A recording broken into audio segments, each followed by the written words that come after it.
ఇప్పుడు మన fire brand RRR గురించి కూడా ఒక రెండు మాటలు చెప్పాల్సిన అవసరం ఉంది. ఆర్ఆర్ఆర్ అంటే ఏంటో తెలుసా?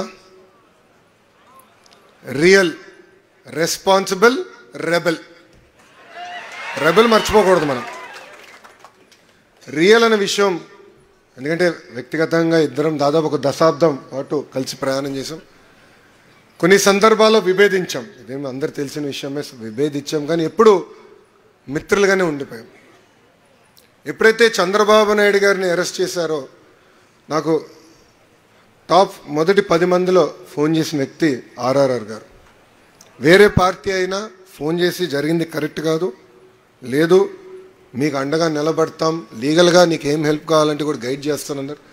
నేను ఆనాడు ఢిల్లీకి వెళ్ళి ఉన్నప్పుడు కూడా ప్రతి క్షణం నాతో ఉండేవారు. కోర్టులో ఏం జరుగుతుంది, ఏం చేస్తే బాగుంటుందని నేను గైడ్ కూడా చేశారు. అందుకే అంటున్నా, రియల్ మనసున్న వ్యక్తి ఆర్ఆర్ఆర్ గారు. మనందరం చూసాం, 5 ఏళ్ళు అనేక పోరాటాలు చేశారు. రాజద్రోహం కేసు పెట్టి కొట్టినా కూడా ఆయన పట్టించుకోలేదు. నమ్ముకున్న సిద్ధాంతాల కోసం ఆయన ముందరికెళ్ళారు. మీరందరూ ఆశీర్వదించారు, మంచి మెజారిటీ ఆయన గెలిపించారు. గెలిచిన తర్వాత ఇప్పుడు ఎమ్మెల్యే అయిపోయాను, రిలాక్స్ అవులా. ఇమీడియట్గా కలెక్టర్ గారికి చెప్పి ఏకంగా ఉండి డెవలప్మెంట్ ఫండ్ ఏర్పాటు చేశారు. ఆయన స్నేహితులు, శ్రేయోభిలాష అందరితో మాట్లాడి ఆ ఫండ్కి నిధులు తీసుకొచ్చి ఉండి అభివృద్ధి కోసం డబ్బులు ఖర్చు పెడుతున్నారు.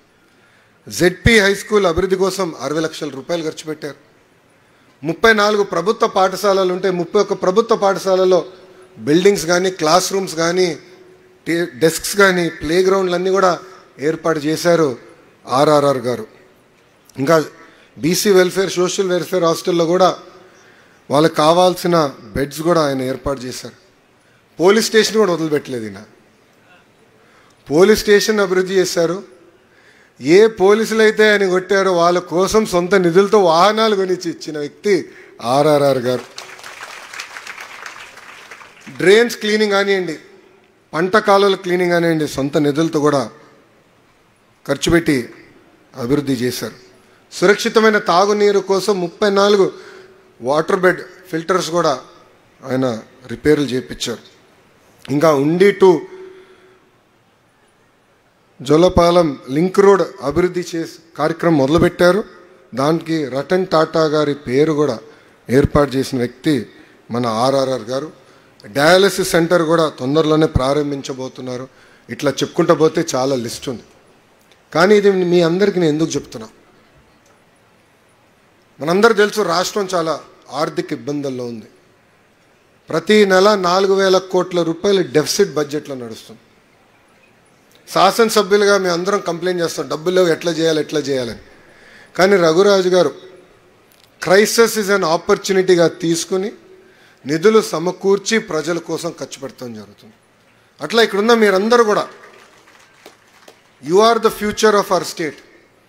మీరందరూ కూడా క్రైసిస్ను ఒక ఆపర్చునిటీగా తీసుకోవాలి.